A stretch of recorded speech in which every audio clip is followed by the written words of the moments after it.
the notion of self, that the notion of self is an appearance rather than a true existence. There aren't like peaceful people or good people or bad people. There are choices that are made, courses of action that are taken, and someone can make a good choice or a bad choice.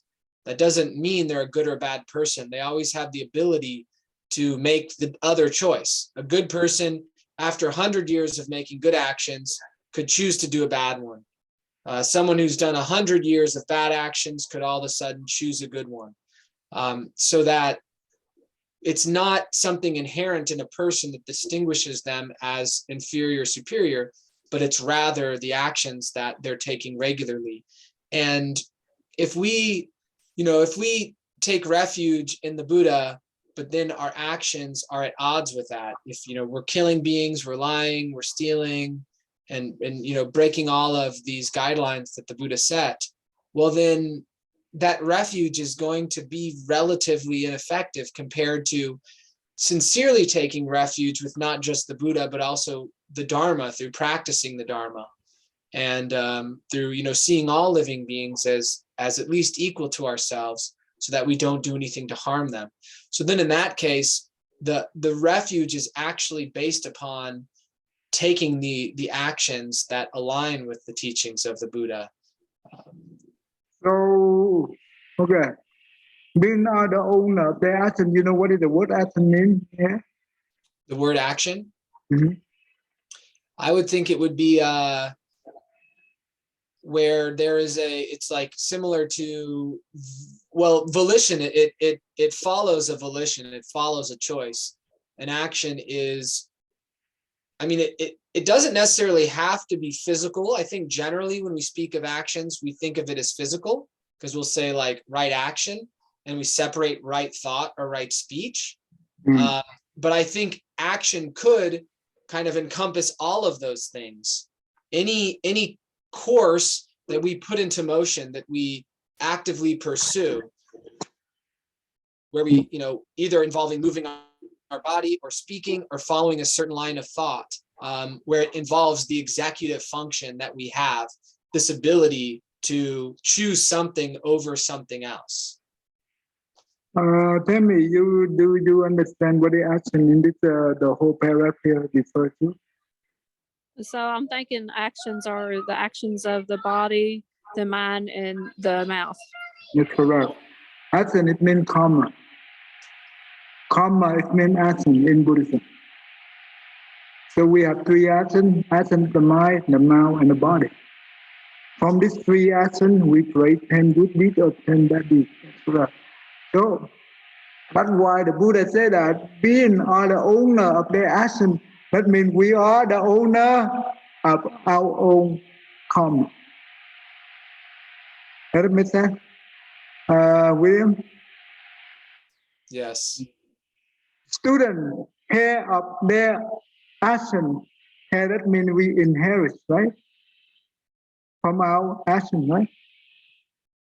Whatever we pray in the past, it will become our own inheritance, right? We have to that thing. They originate from their action. That means we are originate from our action. Why? Because when we reborn, right, we enter into the mother womb due to the karma. And we are bound to their action, have their action at their refuge. Refuge in this thing here, it means that inside the mother womb, right? Every week we have the karma wind. You remember that? Different name of karma wind. Create the body and the mental.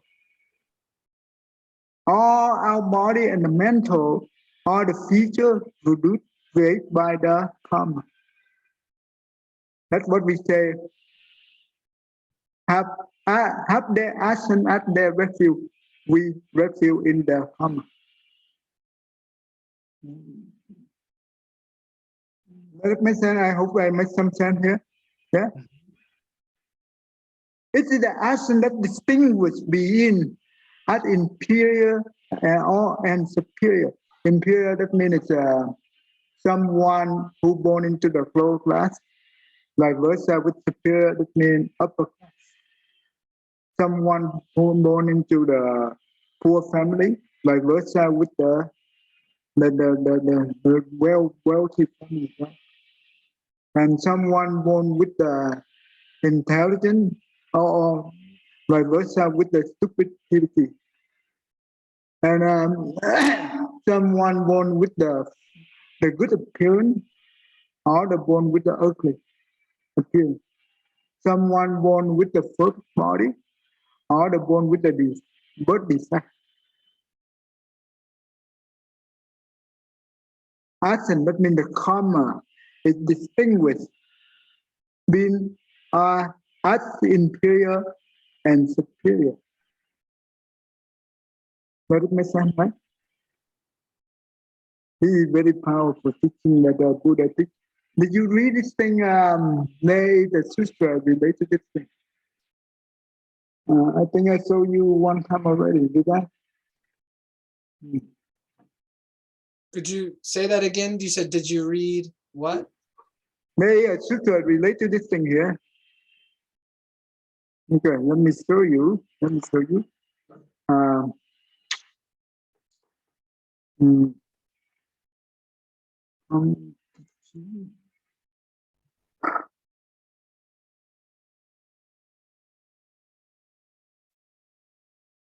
Oh, right here. Okay, this is the teaching. Oh. Okay, you remember this one right here? Did I show you before?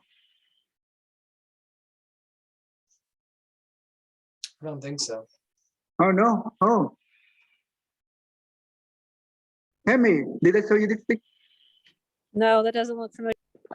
Okay, how about this? We will read this thing so we understand together, because this is applicable to what we just learned right now. This is exactly, I get this thing from here. Okay, that's good. Tammy, go ahead and read this thing. The name of the sutra in here, this is the name, but actually in this sutra, the Buddha teaching about the karma. And go ahead and read the next one. The Brahmin student Subha Daya asked the Buddha, what is the cause and condition why human beings are seen to be inferior and superior? Okay, so because the cause and the condition produce the effect, okay? That's the law of cause and effect. That's why we have upper class, low class, short-lived, long-lived, sickly and healthy, ugly and beautiful, influential and uninfluential, poor and wealthy, stupid and wise. This is related to the inferior and superior. Okay, go ahead and keep going. Let me read the whole thing on number 1A. Read it from the beginning and 1A. The Blessed One, the Buddha, replied to the Brahmin student, Subhaya to Daya 1a, short-lived. Some men or women kills living beings and is murderous, bloody-handed, given to blows and violence, merciless to living beings. Because of performing and undertaking such action on the dissolution of the body after death, he appears in the state of deprivation, in an unhappy destination, in purgation, even in hell. But if only the dissolution of the body after death, he does not reappear in a state of deprivation, in an unhappy destination, in purgation, in hell, but instead comes back in the human state, then wherever he is reborn, he is short-lived. So what do you understand from this? So someone that a man or woman, so just a human being who kills other beings, or has violent tendencies and are not nice, unwell, just merciless to other beings, because of these actions that they take, then when they pass away, then if they're lucky enough not to go into lower realms, even to the hell realm, then they're gonna, if they're lucky enough to even come back as a human, which they probably won't, then their life is going to be short-lived if they are able to attain that state. Can you be able to point out many examples, one of the example in this world right now? Sure. So I would say like a butcher, so someone that slaughters animals for a living would fall here, or someone who is physically violent to others. So like a partner that abuses their partner physically, or people that the psychopaths that just don't have any feelings whatsoever. So they would be the merciless ones that just don't care and will walk all over and do whatever to anybody. Or even the ones that you see all the time now on the news in New York, they're just pushing people in front of the subway cars and just stabbing people out of nowhere. So I guess the mentally ill that are violent would fall into this realm also. What do you think about Putin? Do you know what our president said that Putin is a butcher? Yeah, I mean, I don't know how somebody like that even gets to come back in the human state. I mean, he is a butcher, and he's crazy. I mean, nothing, just the more and more you hear about the things that he's doing. Like today, I heard that he was surprised the Ukrainians and welcomed the Russian soldiers. Like he thought they were going to be happy they were there. So I don't know what to believe and what not to believe, as far as that is concerned. But yeah, I would definitely consider him a butcher. Anybody that's in war, that's killing other people, and even the ones. So I took a trip to Istanbul one time, an international trip, and at the time, my ex-husband was he's a soldier, and he was in Djibouti, Africa, where he was serving time, like a 9-month tour. And my teacher, one of the teachers there that was on the international trip, he was originally from Somalia. And so I told him what, was telling people about what was going on in my life. And I told him that. He said, "Oh, he's not one of them over there with the drones sending them over to Somalia, bombing people, is he?"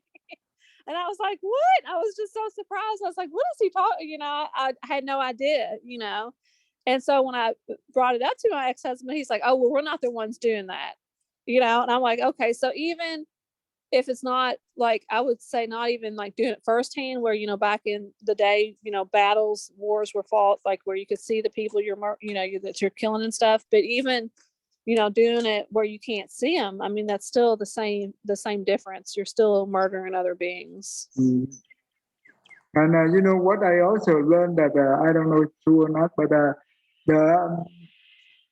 Russian soldier and the Russian soldier that they've been sent to the battlefield, they don't even know that they are come to the battlefield, because they were in the Belarus for training exercise, and they did not know that there was the war going on between Ukraine and Russia, and they were sent them, and they don't even know why they go there, and suddenly they fall into the battlefield. This is scary, very scary. And that's why a lot of the Russian soldiers, when they been captured by the Ukraine, and they say that they don't know why they've been here, and they fight with our own people, our own brother, because they are just like brother. Why we've been here and kill our own brother? Because they share the same religion, share the same culture, they almost everything the same. So, oh my goodness, it's crazy. Yes, the person who do this, after they die, you know what? They go to the hell right away, no matter what. There are two type of people do not belong to the bottle state. You know who are they, William? Sorry, something was wrong with the connection. I heard there are two people and then something do not belong. Okay, there are two types of people do not belong to the bottle state, the intermediate state. Yeah, so that beings that are reborn into the like the the worst hell, they just, I think they just appear there pretty much immediately. Like the ones who have like killed their mother or father, or they have like harmed an arhat, or there's a couple other things that'll land someone there immediately, or the ones that are well arhats don't go into the bardo state. No, And no. Actually, there are two types of people. okay. The most evil one, right? That means the one who harm other being so much, they will go directly to hell right away. You see, the Devadatta, right? You see him because he's the one who harmed the Buddha, right? And at the end, the earth is split and suck him down into the hell. Do you see that in the movie? Devadatta. Do you know? I know Devadatta, yeah, but I know he had betrayed the Buddha, like, but I don't think I've seen that movie. No, go to the movie called Thirst. Have I heard? You type in the YouTube. Oh yeah, I've watched that movie. Yeah, it was a while ago. It was a couple years ago I watched it. The section at the end, more at the end. Before he died, he remorse. He feel remorse that he harmed the Buddha so many times, and the Buddha never have any ill will against him, and that's why he feel remorse, and he want to go and see the Buddha before he died because he was so sick. And you know what? He on the way to the monastery, and because other people carry him, right? And he said that let him walk into the monastery to respect to the Buddha, to show the respect to the Buddha. And on the way, he walked to the monastery. The earth opened it and set him into the ground. That means go directly to the hell. And you know, before he been all the way consumed by the earth, right? He said that I will take the Buddha as my rescue for the rest of my life, for the forever. So in here, what the first type of the person that who not belong to the body state, that means the evil one, the most evil one, the most heavy karma one. Okay. The second one is the one who been do the extreme good deed.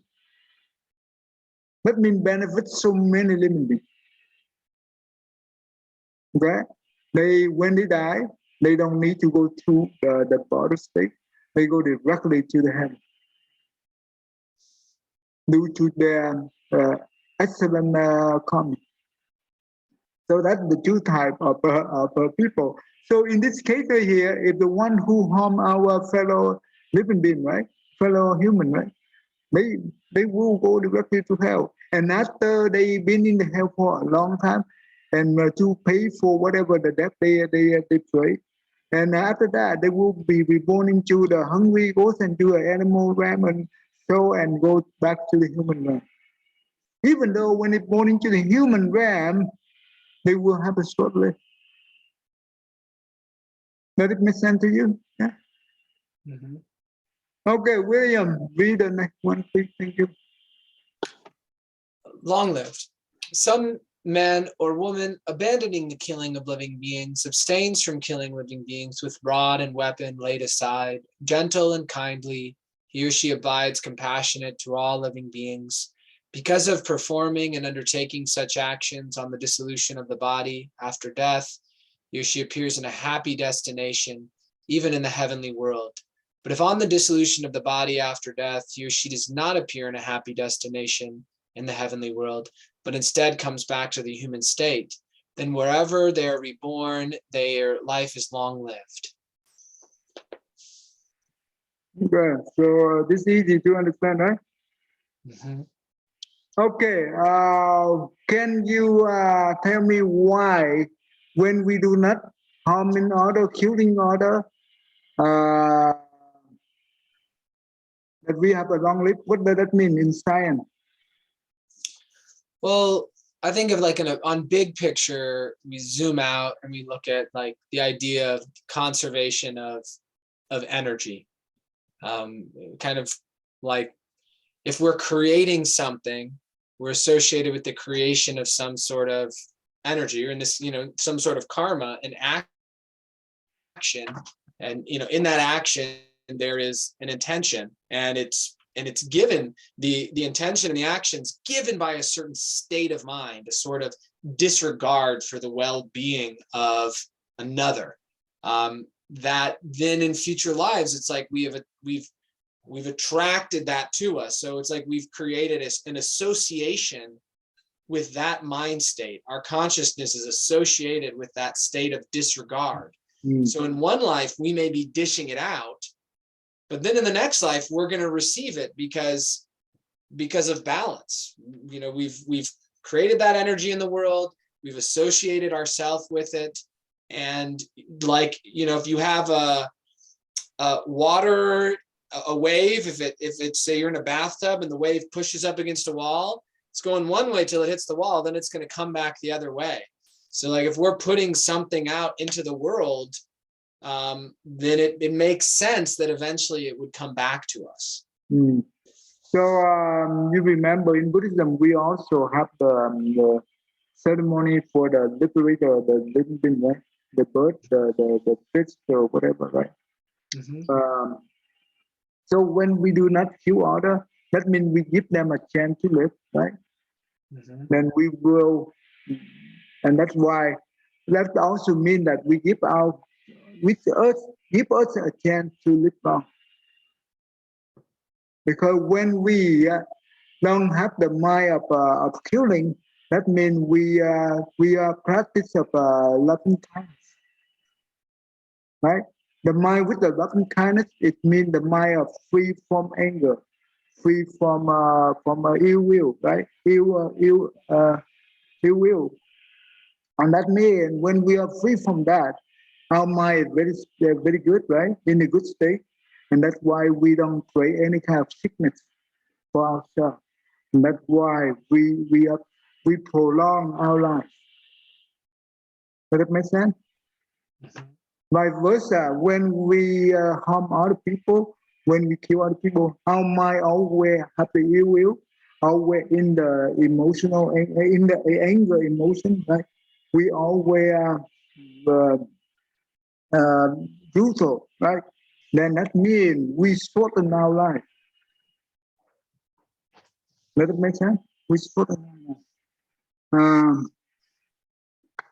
Okay, okay, let's move to, okay.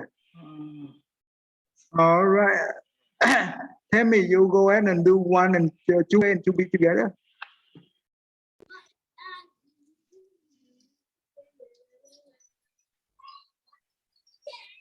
To a sickly. Some men or women is given to injuring beings with the hand, with a called, with a stick, or with a knife. Because of performing and undertaking such action on the dissolution of the body after death, he reappears in a state of deprivation. But if instead he comes back to the human state, then wherever he is reborn, he is sickly. To be healthy. Some men or women is not given to injuring beings with the hand, with clawed, with a stick, or with a knife, because of performing and undertaking such action on the dissolution of the body after death, he reappears in happy destination. But if instead he comes back to the human state, then wherever he is reborn, he is happy. You go inside. That's okay. That's okay. That's very good. Your son is very good. He want to help you to read. Yeah, she can't help it when I'm doing something else. It's hard. It's okay. So basically, if we don't harm other people, right, then we become very healthy. If we harm other people by using any kind of weapon, any kind of knife or stick, whatever, we will be sickly. Because that is the state of the sickness mind, right? The mind of sickness. Does that make sense, William? Yes. Okay, go ahead, William. You do the 3A and B. Some man or woman, ugliness. Some man or woman is of an angry and irritable character. Even when criticized a little, he is offended, becomes angry, hostile, and resentful, and displays anger, hate, and bitterness. Because of performing and undertaking such action, he reappears in a state of deprivation. But if instead he comes back to the human state, then wherever he is born, he is ugly or beautiful. Some man or woman is not of an angry and irritable character. Even when criticized a little, he is not offended, does not become angry, hostile, and resentful, and does not display anger, hate, and bitterness. Because of performing and undertaking such actions, he appears in a happy destination. But if instead he comes back to the human state, then wherever he is reborn, he is beautiful. So what does it mean? Yeah, that if we're easy to anger, and we hold on to resentment towards people, if they've even just criticized us a little, well, there's the karmic consequences that it affects our appearance negatively, that we're not as nice to look upon. Our features aren't as pleasing. But if conversely, we're tolerant and we are easy to forgive, and we don't become angry, but we remain calm, then we have in future lives, we have more pleasing features. Okay. So angry is when we're angry, our face look very ugly, right? Mm-hmm. Okay. Anyway, we can skip to all this thing here. You can read. Do you want to continue to read this thing, or you want to go to back to the resume back to our story? What do you think? I could go either way. It is interesting. It's nice to have this, tie the specific that's good. karmas with specific outcomes. Okay, Tammy, you wanted to read or easy? Yeah, no, I like this. I think this is good. Okay, go ahead and read it. Go ahead and read it. What's it? Mama, look. You can do 4A if you want to. Okay. 4A, uninfluential. Some men or women is envious, one who envies, resents, and begrudges the gains, honor, respect, reverence, salutations, and veneration received by others. Because of performing and undertaking such action, he reappears in the state of deprivation. But if instead he comes back to the human state, then wherever he is reborn, he is influential. Mama, what 4B, influential. Some men or women is not envious, one who does not envy, resent, and begrudge the gains, honor, respect, reverence, salutations, and veneration received by others. Because of performing and undertaking such action, he reappears in happy destination. But if instead he comes back to the human state, then wherever he is reborn, he is influential. So that's easy to understand, right? Yes. Yeah. The difference is the ones that are envious. If you can respect and honor and not be envious or jealous, then you'll be influential. But if you're not, then you'll be uninfluential. I have a question though. What's the state of deprivation? Does that just mean like one of the lower realms? The state of unhappy, right? The state of unhappy, right? It could be born into the three evil realm. That means animal, a hungry ghost, and hell. Right, William? Yeah. That's what I was thinking as well. Mm-hmm. So that's what it means. It means that we due to the offensive karma we create, we will fall into those states. Yeah, when we tell it to other people, right? That means other people will not trust us and will stay away from us. And you know what? Then therefore when we say something, we not have any power to improve them, right? Because when they mistrust us, they will stay away from us. The only thing we improve in them is the bad people. We improve the bad people because our bad mind will attract the bad people come to us. Our good mind, we attract the good people. Right? Okay, all right. William, do the next two. Poor. Some man or woman who does not give food, drink, clothing, carriages, garlands, scents, unguents, beds, dwelling, and lamps to recluses or Brahmins, because of performing and undertaking such actions, he reappears in a state of deprivation. But if instead he comes back to the human state, then wherever he is reborn poor, wealthy. Some man or woman gives food and lamps to recluses or Brahmins, because of performing and undertaking such actions, he appears in a happy destination. But if instead he comes back to the human state, then wherever he is reborn, he is wealthy. So what does it mean to us? That if we are giving, if we are generous in future lives, that we're born into wealthy circumstances. And this kind of follows that same sort of principle as, what we're putting out into the world, we tend to receive in future lives. But instead, if we're greedy, and we don't share what we have. And this is especially focusing on sharing with those who are particularly worthy of offerings, like people who've devoted themselves to spiritual life, to realization, to serving others. If we're greedy in that sense and we don't share, then in the future we'll find ourselves not having enough. So it does not have to be Brahmin. Brahmin, that means the one who devote themselves for the spiritual life.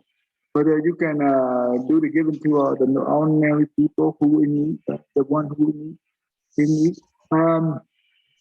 So, and you see that a lot of people nowadays, like Putin, right? He become powerful, very powerful. He's one of the world very powerful in the world. Why is that? Why the bad people, they have the chance to become so powerful? How do we explain this thing in the Buddhism? Well, well, I think something I've noticed is, and I think most people have noticed this, is that we can't really say what we would do until we find ourselves in a position where we have a choice. So, I could say that, if I become a millionaire, then I'm going to give half of all of my money to help people. But that's me sitting here not being a millionaire. Once I'm a millionaire, who knows? Maybe I'm going to be like, I can't give all my money or half my money, because then I can't have that yacht, or I can't afford that house. So I think we could take actions that would give us blessings in a life that would put us into a situation where then those blessings could actually become not the sole cause of, but could actually be part of us generating negative karma. So like if, say, someone is born really beautiful, and they could become conceited, they could become kind of arrogant and self-absorbed with their beauty, and they could judge other people who weren't as beautiful as them. All sorts, anything that's a blessing could be turned into a cause for creating negative karma. So someone who did positive things in the past, and now all of a sudden they have this power, and they like the feeling of that power, they distance themselves from other people, so they lose their compassion for those other people. Well, then they could make choices that would not lead them to the same position in the future, but would lead them to a position of kind of subservience and suffering. Okay. So basically, usually when we do the good deed or bad deed, right, in the past, when we do a good deed, usually we will enjoy the result of the good deed. But it does not guarantee that we will continue doing that in the future while we enjoy the good deed. Okay? But why the person who did the good deed in the past suddenly become a very brutal when he in power, become so brutal?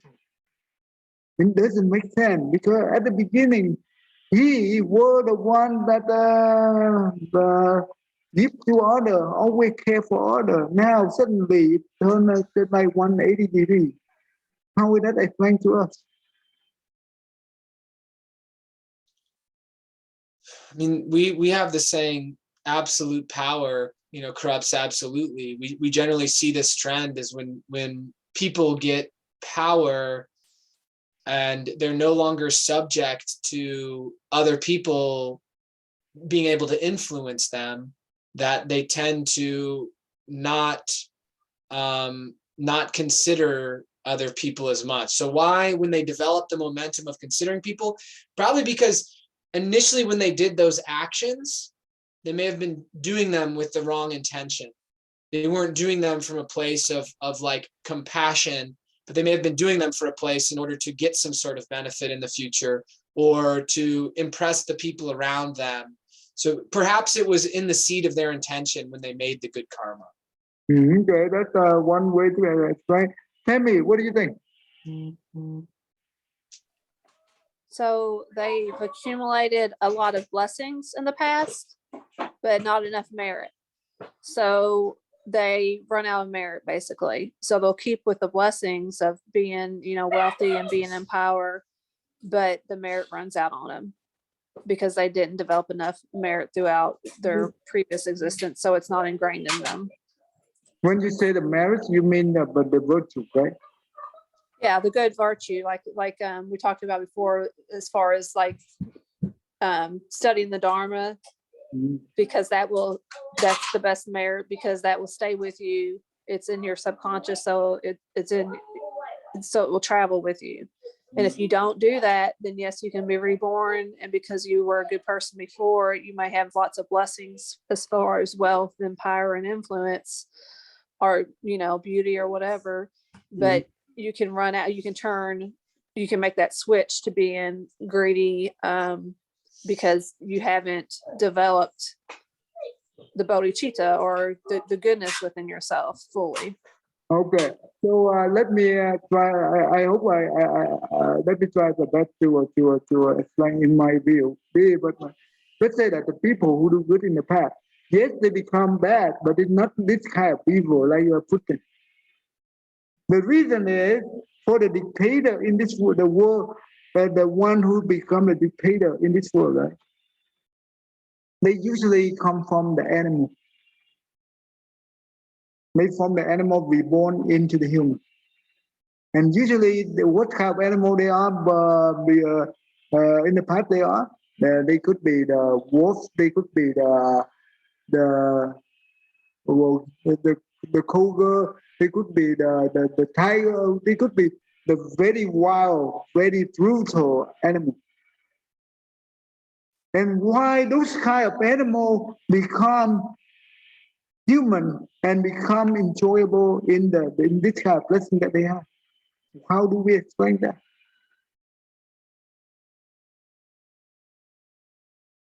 Remember, the one that they become the person right now due to their habit. The habit. If they live it life, they are come from the animal. Those kind of habit, what the animal habit, they bring with them to the human. Because the brutal habit they have in the past, they inherit into the human form. And they behave like the animal. Does it make sense? William? Yeah, the leap from a predatory animal that's killing and everything to a human, it's hard to understand the karma that would bring them into a human form. Easy to understand why, if they did become a human, why they would still be violent. Okay, I will explain to you why they become a human. In the past, sometimes we do good deeds, and sometimes we do bad deeds, right? We are in the midst, the mind with the midst. Because our thought is not always good, right? Our thoughts have both good and bad. And depend on the good deeds that we plan first, or the bad deeds we plan first. Does it make sense? The result, it will produce according to the seed that we planned in the past. Let's say that they pray a very bad karma in the past, and they fall into the animal realm. And also in the past, they also create a good deed later on, right?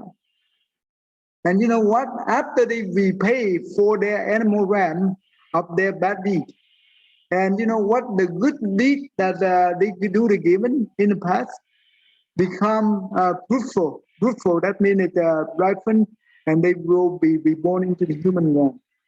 And they will enjoy the blessing that they prayed in the past. And now when they enjoy the well in the human realm, and they bring with them the habit of brutal of the animal instinct into the human realm. You see that those people behave like animals. They kill the human just like a butcher.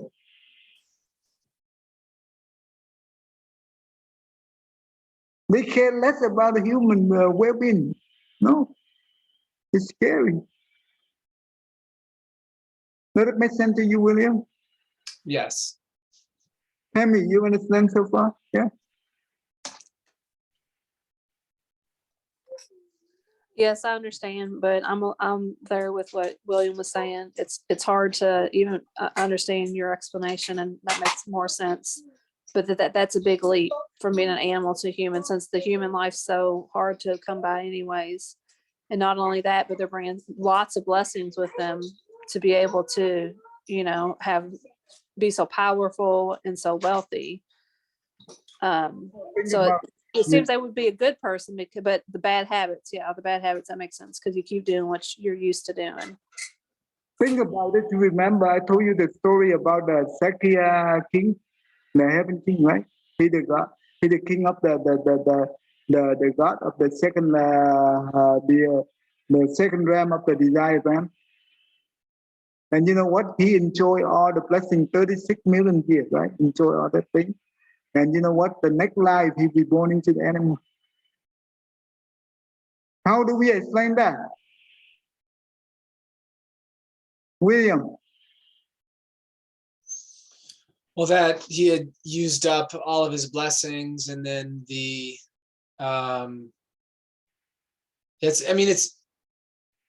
is hard to explain, I think, because I would think King Chakra in that role is doing a lot of positive things at the same time, but I guess he's using up more blessings than he's generating, basically. And so then whatever karma hasn't yet ripened, that karma ripens. So there must have been some cause in the past that was after he generated all of those blessings that caused that sort of rebirth. Okay. Usually the one who, let's say that in the past, he was a bad person, right? Let's say in the past, he, maybe one of the lifetime in the past, we make an offer to the sacred one, right? We make an offer to the sacred one. Therefore, he be able to be born into the heaven realm to enjoy the blessing there. But you know what? And at the same time, he was okay. You remember one of the story that in the Buddhist time that there was a man that who the mother, right? The mother, she was out there and baking.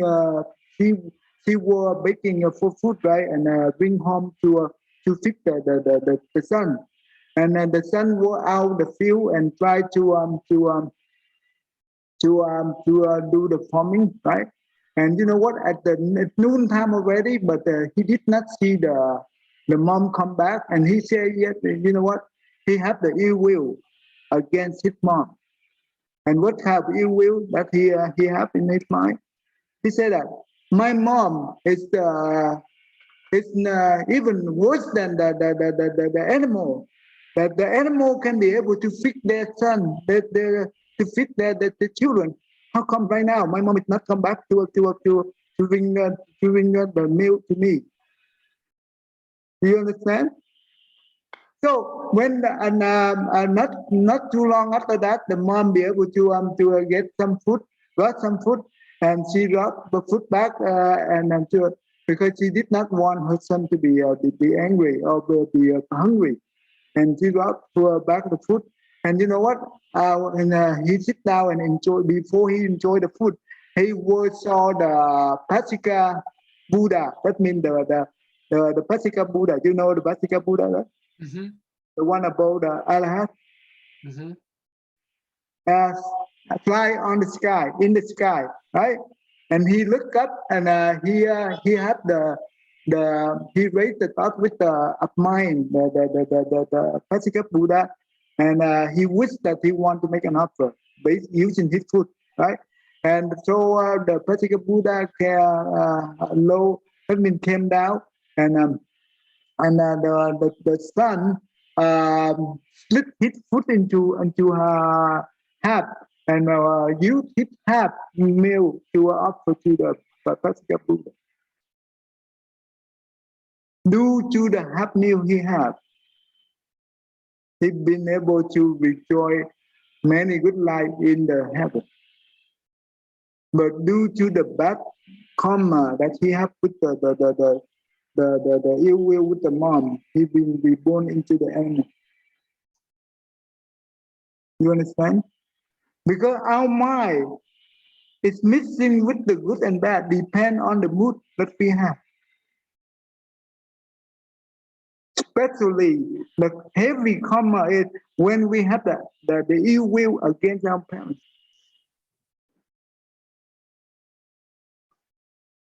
Right? Okay. So that makes sense, right? Yes. Okay, that's good. Okay, we will, Tammy, you understand so far? Yeah? So how's he reborn? Is he reborn in the hells because of his thoughts towards his mother, or is he reborn in the heavens because of his offering? Or do they No. negate each other? Is he come back as a human, or how does it kind of wash out? No, the blessing that he offered to the Pasika Buddha, he be able to be born into the heaven and enjoy the blessing in the heaven. And also due to the karma that he have the ill will against his mom, he be born into the animal realm. So in Buddhism, the good deed and the bad deed, they do not mix each other. Whatever we do, we will pay for it separately. You cannot combine them together. You pay them individually. Whatever comes first, we pay first. Does that make sense? Right? So every bad action that I've done, so in the more horrible it is, then I'm gonna have to repay that at some time in the hells. No, I not. can't balance out like doing good deeds and But you know to what? lift yourself back up. Sorry. But if we do the good deed, but we do not have rely on the cheaper gem, and we will pay very heavily. But when we rely on and take the red field into the cheaper gem, right? We be able to rely on the power of the Buddha, the Dhamma, and the Sangha, and that's how we be able to repent them, and that's how we are able to eradicate our karma through the understanding of the Dhamma. Does it make sense? Because when we be able to transform the mind, we transform the karma. Does it make sense? Yes. Okay. All right. So I will stop right here. Then we'll come back next week. Okay. Let's stop right here. Time is up. Okay, Tammy, go ahead and read. Okay, go. Oh, not this one. Okay, hold on. Not this one.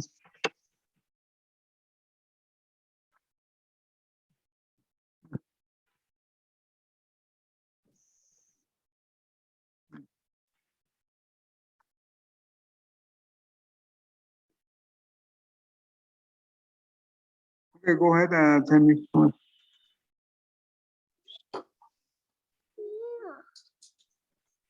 May every living being Our minds as one and radiant with light, share the fruits of peace with heart of goodness, luminous and bright. If people hear and see how hands and hearts can find in giving unity, may their minds awake to great compassion, wisdom, and to joy. Mama, May kindness will you find come reward. here? May all who sorrow leave their grief and pain. May this boundless light break the darkness of their endless night. Because our hearts are one, this world of pain turns into paradise. May all become compassionate and wise. May all become compassionate and wise. The darkness is represented by the ignorant, the light represented by the wisdom. All right, good. Oh, I missed a line. Sorry. Okay, thank you. All right, I see you next week. Thank you. Thank you. You too.